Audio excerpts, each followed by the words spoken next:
అనంతపురం జిల్లాకు చెందిన social media activist Kuruba చిత్ర శ్రీకాంత్ పట్ల పోలీసులు వ్యవహరించిన తీరుపై విస్మయం వ్యక్తమవుతోంది.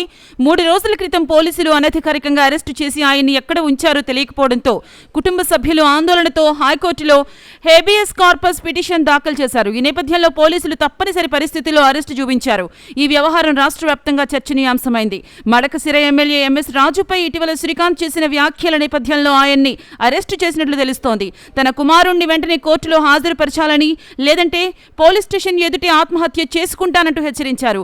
ఈ నేపథ్యంలో శ్రీకాంత్ ను అరెస్టు చేసినట్లు గురువారం సాయంత్రం పోలీసులు ప్రకటించారు.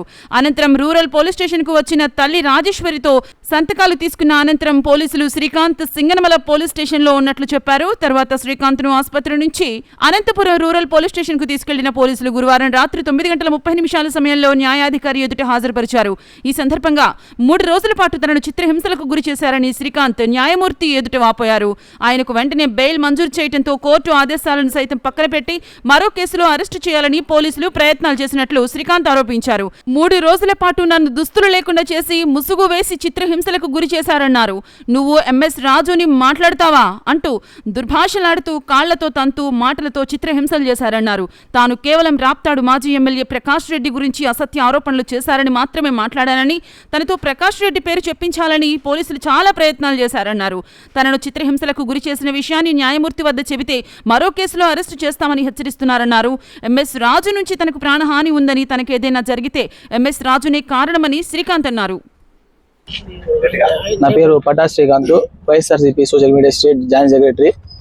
నేను వారం రోజుల కింద వైఎస్ఆర్ కాంగ్రెస్ పార్టీ జిల్లా ఆఫీసులో మడకశిర శాసనసభ్యులు ఎంఎస్ రాజు గారి గురించి ఏవైతే తను చేసిండే పనులు ఉన్నాయో నిజాలు చెప్పిన క్రమంలో ఆయన యంత్రాంగాన్ని యూజ్ చేసి నన్ను 3 రోజుల కింద హైదరాబాద్లో అన్అఫీషియల్గా అరెస్ట్ చేసి అక్కడి నుంచి గందలు కట్టుకొని వచ్చి అనంతపూర్కి తీసుకొచ్చి ఎక్కడ తీసుకొచ్చారో ఏ స్టేషన్ తీసుకొచ్చారో తెలియదు. 3 రోజులు స్నానం లేకోకుండా, కనీసం పళ్ళు దిక్కోకుండా లేకోకుండా, బట్టలు మార్చుకోనికోకుండా అన్నీ ఇప్పేసి షార్ట్ వేయించి కళ్ళకు గంతలు కట్టేసి చేతికి క్రాఫ్ట్స్ కాళ్ళకి కట్టేసి ఒక రూమ్లో ఒకరిని నిర్బంధించినారు 3 రోజులు. అన్నం తినేటప్పుడు కూడా మాస్క్ తినేకోకుండా, బాత్రూమ్ పోయేటప్పుడు కూడా మాస్క్ తినేకోకుండా యాలంజా కొడుకు వస్తాడు, జగన్మోహన్ రెడ్డి గారు వస్తాడు నీకు అని చెప్పి తన్నుకుంటా మాట్లాడుకుంటా 3 రోజుల నుంచి నన్ను ఇబ్బంది పెట్టుకుంటా మా ఇంట్లో వాళ్ళకి ఫోన్ చేస్తానంటే, నువ్వు అంత పెద్ద పుడింగ్ పార్టీ, మీ పార్టీ ఏమన్నా ఇదే, మాకు పై నుంచి ఆర్డర్స్ ఉన్నాయి, ఎస్పీ సార్ నుంచి ఆర్డర్స్ ఉన్నాయి, డిఐజీ మేడం నుంచి ఆర్డర్స్ ఉన్నాయి, హోమ్ మినిస్టర్ గారు సీరియస్గా తీసుకోమన్నారు అని తల కింద కట్టి కాళ్ళు పైలు కట్టాలని చూసినారు. నువ్వు ఇటు నుంచి పారిపోతే ఎన్కౌంటర్ చేస్తా అని చెప్పినారు. అదేవిధంగా నువ్వు ఇట్లా చేసినావంటే శవమై తేలుతావు నీళ్ళలో, ఎన్నో ఘటనలు చూసినావు అని చెప్పేసి బెదిరించినారు.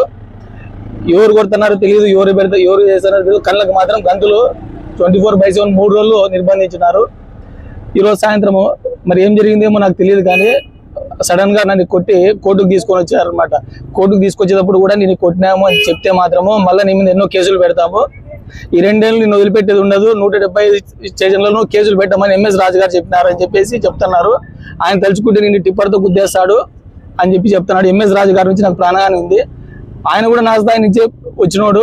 నేను ఆయన ప్రశ్నించినందుకు వైసీపీ పార్టీలో ఉన్నాను, ఆయన టీడీపీ పార్టీలో ఉన్నారు. నేను ప్రశ్నించినందుకు నా మీద ఈ రకంగా కేసులు పెట్టేసి 3 రోజులు నరకయాతన చూపించేసి పోవడమే మల్తాడు తెంపేసి నగ్నంగా నిలబెట్టేసి ఎంత ఘోరంగా ట్రీట్ చేసినారంటే, హత్యలు చేసిన వాళ్ళు లేదా రేపులు చేసిన వాళ్ళు ఏ రకంగా ట్రీట్ చేశారు దానికంటే ఘోరంగా ట్రీట్ చేశారు. నేను చేసింటే తప్పు ఏందో నాకు అర్థం కాదు. నేను అంటున్నా, నేనేం తప్పు చేసినా అంటే లంజా కొడగా మీ అమ్మని జగన్మోహన్ రెడ్డి గారు దెంగుతాడరా, నువ్వు మాట్లాడినావంటే అని చెప్పి దుర్భాషలు ఆడి నేను కొట్టిన దానికి బాధపడలేదు. వాళ్ళు మాట్లాడిన మాటలకి నేను ఈరోజు పార్టీ కోసం కష్టపడుతున్నానని చెప్పేసి, జగన్ సార్ కోసం కష్టపడుతున్నానని చెప్పేసి, అధికారం ఉందని చెప్పేసి SC/ST కేసు నేను అతని కులం పేరు ఎత్తి కూడా తిట్టలే. నేను కులం పేరు ఎత్తలేదు, నేను కూడా కులం అని చెప్పిన. అట్లాంటిది నన్ను ఇష్టానుసారంగా కొట్టి ఈరోజు రిమాండ్ కేసులు పెట్టి జైలు పంపిలని చూసినారు.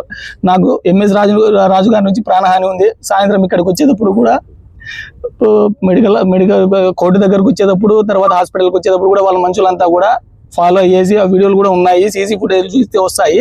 ఇటువంటి పరిస్థితుల్లో మొత్తం ఎస్పీ సార్ నుంచి ప్రతి ఒక్కరు కూడా వీని రిమాండ్కి పంపియాలా. వీడు ఈ రోజు వీని పంపిస్తే మిగతా వైఎస్ఆర్ పార్టీ వాళ్ళంతా జిల్లాలో సైలెంట్ అయిపోతారు, వీని కొట్టాలని చెప్పేసి చాలా ప్రయత్నాలు చేసినారు. దేవుని దయ వల్ల ఈరోజు నిజంగా అంటే మా అన్న మా మామూలు కానీ నాకు ఇక్కడ ఉండే వాళ్ళు బాగా నాకు ఇది వాళ్ళ దైవాలే ఈరోజు నేను బయటకు వచ్చినా అని చెప్పాలా.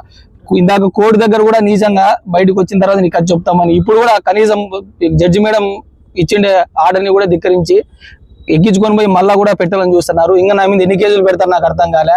నా అడ్రస్లన్నీ తీసుకొని నీ లొకేషన్ 24/7 ట్రేసింగ్ లో ఉంటుంది. నువ్వు ఒక్కసారి ఎవరి గురించి అయినా మాట్లాడితే ఈ 2 నెలల్లో ఈసారి నీ మీద రౌడీ షీట్ ఓపెన్ చేస్తాము, పీడీ యాక్ట్ కూడా పెడతామని చెప్పి చెప్తున్నారు. నేను ఇంత చదువుకొని కూడా నేను ఏం తప్పు చేసినా నాకు అర్థం కాలేదు. ఇంతవరకు నా మీద ఏ కేసు లేదు. ఇదే మొట్టమొదటి కేసు. 4 స్టేషన్లో పైన కేసులు పెట్టినారు. ఎట్లయినా సరే నువ్వు ఈసారి కానీ ఇదే పార్టీకి ముందరకు వస్తే మీ అమ్మని తీసుకొచ్చి లోపల పెడతామని చెప్పి బ్లాక్మెయిల్ చేసి బెదిరించినారు. సోషల్ మీడియాలో అన్న ఆయన మా మాజీ శాసనసభ్యులు తోపుదూర్తి ప్రకాష్ రెడ్డి అన్న గారిని ఏ మాటలు అయితే అన్నారో నేను అదే మాటలు అన్నా. నేను ప్రకాష్ రెడ్డి గారు మాజీ శాసనసభ్యులు, ఆయనని ఏ రకంగా అయితే ఎంఎస్ రాజు గారు అసలు వ్యక్తిగతంగా సంబంధం లేకపోయినా కూడా ఇష్టానుసారంగా యావత్ జిల్లా అంతా చూసినారు.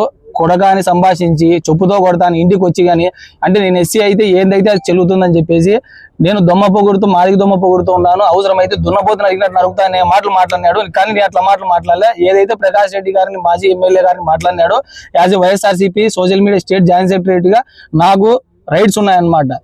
మళ్ళీ పోలీసు వాళ్ళు కూడా ఈ కొట్టేటప్పుడు కూడా నీతో ఎవరు మాట్లాడించినాడు, ప్రకాష్ రెడ్డి మాట్లాడించినాడు కదా, నువ్వు చెప్పు, నువ్వు ఒప్పుకో, ప్రకాష్ రెడ్డి మాట్లాడించినట్టు వదిలేస్తామని చెప్పేసి ఎంత అంటే అంత కొట్టినాడు. అయినా నేను చెప్పలేదు, ఎందుకంటే ప్రకాష్ రెడ్డి అన్నకి దీనికి సంబంధమే లేదు. ఆయన మాట్లాడమని చెప్పలేదు, మాట్లాడమని చెప్పలేదు. ఆయన ఏదైతే మాట్లాడినాడు ఎంఎస్ రాజు గారు ప్రకాష్ రెడ్డి అన్న గురించి నేను అదే మాట్లాడినా, అంతే, అంతకంటే ఏం లేదు.